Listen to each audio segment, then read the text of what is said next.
Assalamualaikum warahmatullahi wabarakatuh. Perkenalkan, nama saya Sofi Nurjana, Prodi Manajemen kelas 2A NPM 2101078. Di sini saya diberi tugas pendidikan anti korupsi mengenai korupsi dan hancurnya keadaan bangsa, di antaranya yaitu 1. Redupnya masa depan, 2. Kemiskinan struktural.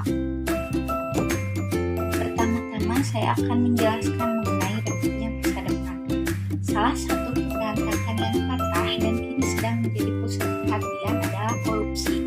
Said Hussein Alatas mengatakan bahwa penyakit korupsi akan melalui tahap 1, yaitu terbatas, 2. meluas, dan 3. menghancurkan masyarakat, di mana para koruptor berada di dalamnya. Pada tahun 1967, Jenderal Abdul Haris Nasution sudah mulai mengkhawatirkan perkembangan korupsi dan mengingatkan bahwa jika korupsi terus dibiarkan, maka ini akan sangat berbahaya bagi masa depan bangsa. Kita telah memasuki tahap kedua dari ramalan itu. Korupsi sudah meluas. Jika tahap ini gagal dihentikan, keruntuhan masyarakat terbentang di depan mata, sehingga pada tahap itulah korupsi menyebabkan masyarakat melakukan bunuh diri, dan para koruptor yang berada di dalamnya akan turut tergilas. Kemudian muncul sebuah pertanyaan, yaitu mengapa negeri ini tidak pernah bebas dari korupsi dan kemudian menyebabkan bangsa ini terus-menerus berada dalam masa depan yang redup. Mengutip pendapat Sidki, karena tiadanya semangat hidup bersama sebagai anak bangsa untuk jangka panjang dan semangat melakukan perubahan demi visi itu mencerminkan berjalannya roda kehidupan hanya sekedar putaran roda itu saja, bukan ke arah mana roda itu berputar, mengapa roda itu berputar, dan bagaimana roda itu berputar. Tentu apa yang sedang digelisahkan tersebut setidaknya memberikan sebuah gambaran bahwa bagaimana masa depan bangsa ini akan menjadi cerah dan tercerahkan ketika para manusia di Republik tercinta ini sudah tidak memiliki idealisme dalam rangka memperjuangkan kepentingan bangsa di atas segala-galanya. Tidak ada lagi sebuah komitmen dan kehendak bersama dalam mengawal sebuah perubahan kehidupan berbangsa yang beradab dan bermartabat. Kondisi ini tentu sangat memprihatinkan sehingga mengharuskan bangsa tak bisa mencapai sebuah harapan kebaikan bagi bersama di atas segala-galanya di masa depan. Bangsa yang sudah tidak bisa bangkit akibat perilaku manusia Indonesia koruptif akan membawa negeri ini menjadi macet dalam berkreasi dan melakukan inovasi-inovasi dalam pembangunan. Bangsa yang sudah terjebak dalam lingkaran kemiskinan, keadaban, dan peradaban akibat korupsi membuat bangsa ini tidak bisa berbuat apa-apa, kecuali tersungkur dalam lubang kehancuran antah berantah. Bagaimana sebuah bangsa akan bisa berkembang dan kemudian mencapai mimpi agungnya dalam melakukan kiprah perkembangan ketika para penyelenggara publik sudah tak memiliki keinginan perjuangan kebangsaan? Mereka semua sudah larut dalam kepentingan masing-masing yang sangat dekat dengan kekuasaan pribadi dan golongan. Mereka sudah menempatkan kepentingan pribadi dan golongan sebagai nomor wahid untuk ditunaikan dengan sedemikian rupa. Kepentingan publik yang menyangkut hajat hidup orang banyak sudah ditinggalkan saat mereka sudah memegang kekuasaan di kursi kekuasaannya. Rasa manis dan nyaman berada di kursi kekuasaan menjadikan mereka lupa akan menjalankan amanat dan mandat rakyat dalam rangka mengawal perubahan bangsa yang bermartabat dan berdaulat. Rasa nyaman dan tentram berada dalam kursi kekuasaan menjadikan mereka terlena dan terbius sehingga mereka lupa bahwa mereka adalah pelayan publik. Ini adalah sebuah ironisitas. Kepekaan mereka kemudian menjadi tumpul dan ditumpulkan akibat sudah diperbudak oleh kekuasaan yang berada dalam genggamannya. Keinginan untuk membuat bangsa selanjutnya sudah dikalahkan oleh nafsu pribadi dan golongan yang sangat anarkis dan destruktif. Oleh karenanya, jangan banyak berharap akan adanya cahaya terang benderang yang akan menerangi perjalanan bangsa ini ketika cahaya itu sudah hilang dan mati. Ia dimatikan oleh keserakahan dan ketambakan yang dilakukan oleh para pejabat publik. Sudah menjadi mustahil akan menjadi bangsa besar sebagaimana yang diimpikan rakyat di Republik tercinta ini. Ibarat seseorang yang ingin segera lepas dari kematian, namun segala arah sudah menutupi segala jalan dan ini tentu menghapus mendapat tujuan tersebut. Realitasnya, mengenai kondisi rakyat yang terus-menerus berada dalam himpitan ekonomi ditambah dengan ruwetnya kehidupan sosial yang ditandai dengan konflik horizontal sehingga sebuah indikasi lain bahwa masa depan bangsa benar-benar redup antah berantah. Redupnya bangsa benar-benar menjadi sebuah realitas tak terbantahkan dan kondisi ini benar-benar semakin mempertontonkan bahwa itulah kenyataan mengenai bangsa yang sedang redup. Memang aneh dan ajaib, namun nyatanya perjalanan bangsa ini di tengah begitu kayanya sumber daya alam dan kualitas manusia Indonesia, ternyata perjalanan bangsa ini terseok-seok dalam jalan yang terjal dan membingungkan. Apa yang merealitaskan tentang kondisi rakyat yang miskin sebetulnya bukan karena mereka ingin miskin atau bercita-cita ingin menjadi miskin, namun karena akibat perilaku para elit yang tidak memperdulikan kepentingan rakyat di atas segala-galanya. Uang rakyat berada di kas negara tidak dimuarakan untuk membangun kehidupan rakyat yang merdeka dan bermartabat. Uang rakyat tidak dikelola dengan baik untuk sebesar-besar kemakmuran rakyat. Uang rakyat justru dihabis-habiskan sehabis-habisnya untuk pemenuhan kepentingan pribadi dan golongannya. Dengan demikian, ada beberapa indikator yang menandakan bangsa menjadi redup dalam meraih cita-cita masa depannya, yaitu hilangnya keinginan untuk berbuat yang lebih baik. Mengapa bangsa ini tidak akan belum mampu keluar dari berbagai persoalan ini, mulai dari lemahnya penegakan hukum, ekonomi yang lebih mendukung kaum kaya, dan lain seterusnya. Ini kemudian berjalan kelindan dengan hilangnya keinginan untuk berbuat yang lebih baik. 2. Pragmatisme dan primordialisme. Bangsa yang kian susah berlari kencang untuk mencapai harapan yang lebih baik adalah karena para pemimpinnya sudah sangat pragmatis dan primordial. Segala hal yang harus dilakukannya selalu menggunakan pendekatan untung rugi pun kemudian lebih kepada pribadi dan golongannya. Selama itu memberikan sesuatu yang bermanfaat bagi pribadi dan golongannya, para penyelenggara publik selanjutnya akan bekerja. Dan ketiga, kerja tanpa misi. Ketika penyelenggara publik bekerja tanpa visi, jangan berpikir dengan harapan tinggi agar ada sebuah perbaikan bagi peningkatan kualitas hidup masyarakat.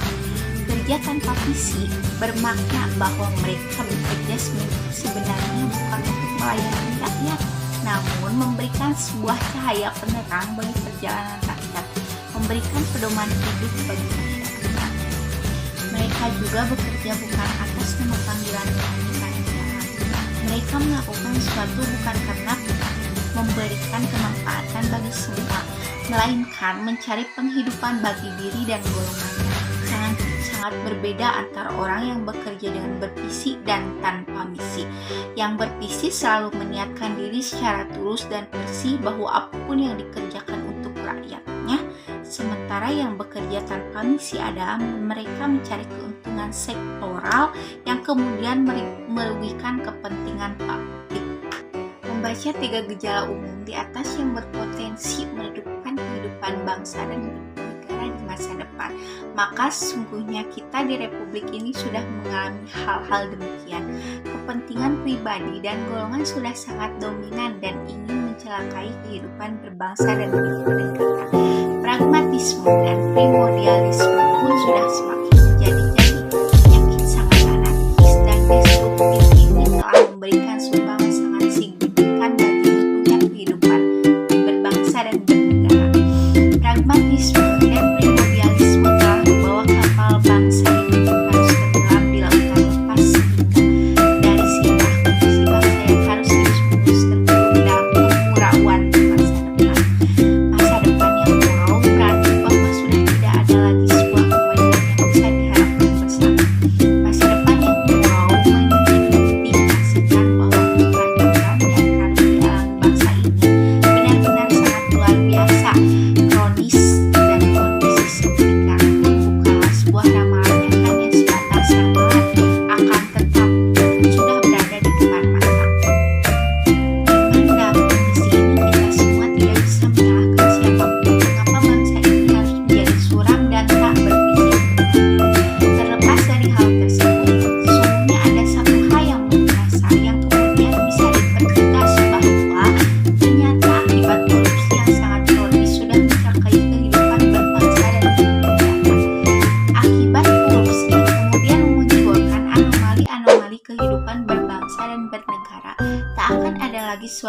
bernama keadaban dan peradaban publik. Tak ada lagi suatu hal yang disebut kemajuan bersama dalam rangka mencerdaskan kehidupan bangsa.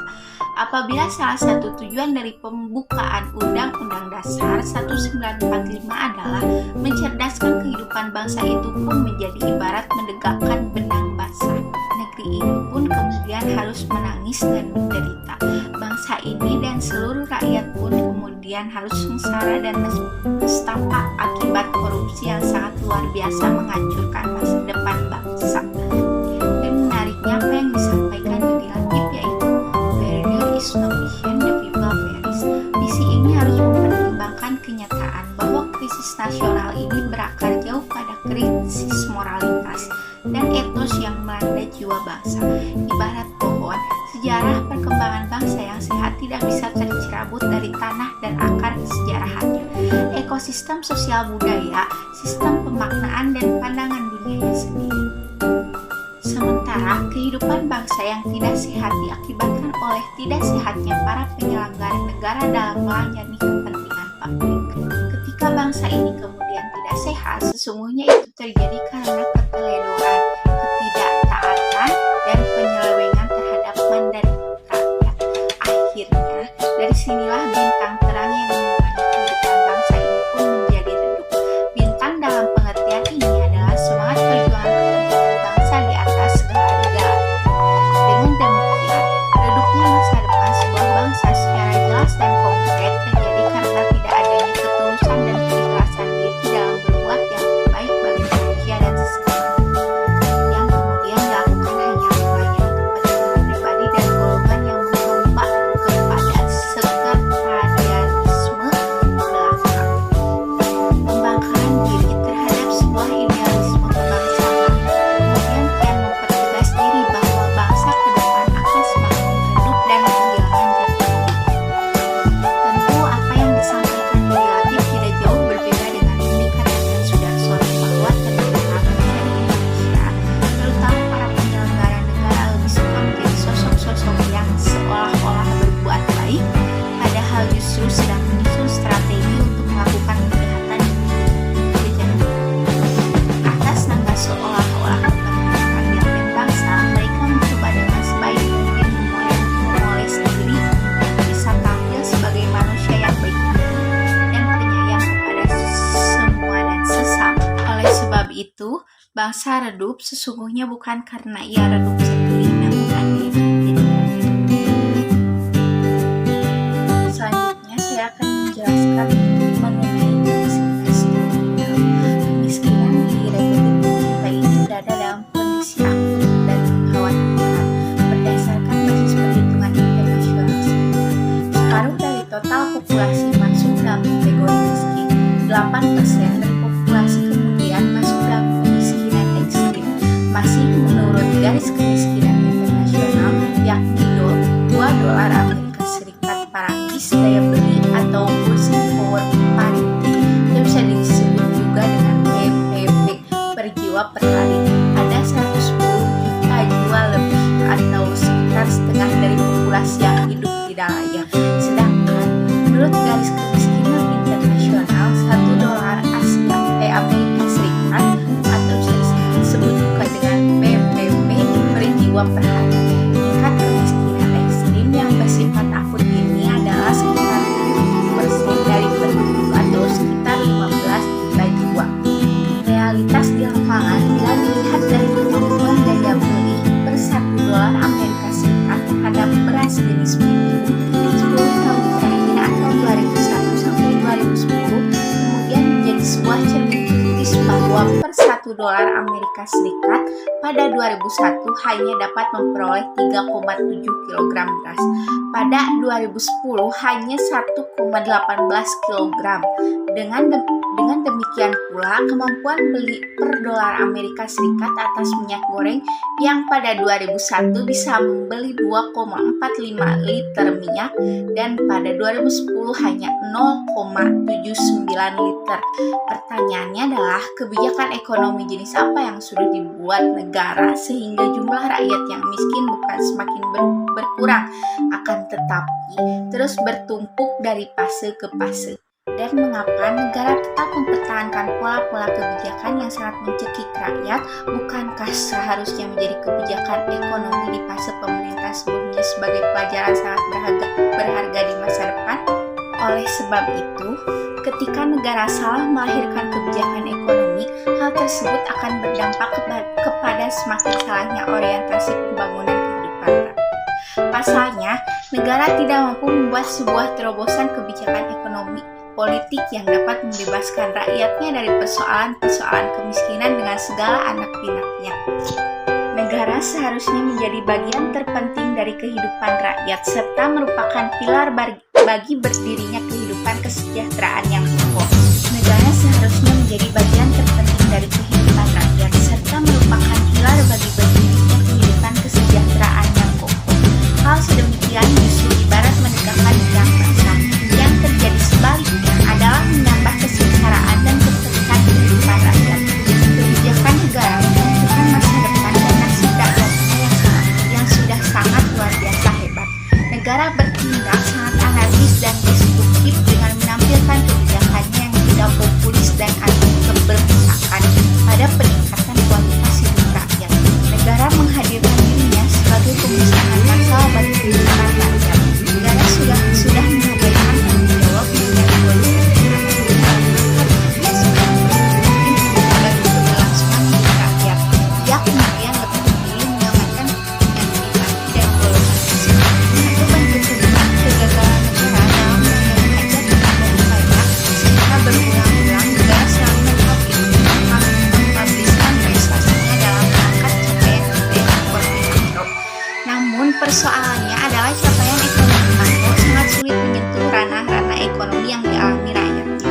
Ekonomi makro lebih bertautan pada bagaimana negara menekan inflasi, mengupayakan prospek ekonomi nasional yang cerah antara negara baik bersifat bilateral maupun multilateral. Konsep ekonomi kerakyatan yang digagas Bung Hatta perlu dijabarkan dalam wilayah kebijakan negara yang berkeadilan, bukan semata dipajang dalam Konstitusi Dasar Republik Indonesia Pasal 33, namun tidak bermakna bagi kehidupan rakyat. Perekonomian dijalankan atas dasar kebersamaan dan kekeluargaan yang disebut demokrasi ekonomi. Maka itu harus dikonkretkan dalam bentuk yang jelas dan visioner. Kemiskinan sesungguhnya terjadi akibat perilaku para elit yang memproduksi kebijakan-kebijakan yang merugikan persoalan kecil. Pandangan ini juga diperkuat oleh Sachs yang mengatakan bahwa persoalan kemiskinan bukan disebabkan oleh dampak globalisasi yang besar, melainkan juga oleh pemerintahan dan elit politik yang kurang memberikan perhatian secara intensif terhadap rakyat. Dan penyakit yang selama ini mengakar dalam perilaku para elit tersebut adalah korupsi. Sementara dalam pandangan strukturalis, kemiskinan struktural bukanlah sebuah kondisi miskin akibat hambatan badannya, kemalasan ataupun bencana alam, melainkan struktur yang dibuat oleh manusia. Kemiskinan muncul akibat struktur ekonomi, politik, dan budaya. Inilah yang selanjutnya dikenal dengan kemiskinan struktural yang disebut oleh manusia dari manusia dan terhadap manusia.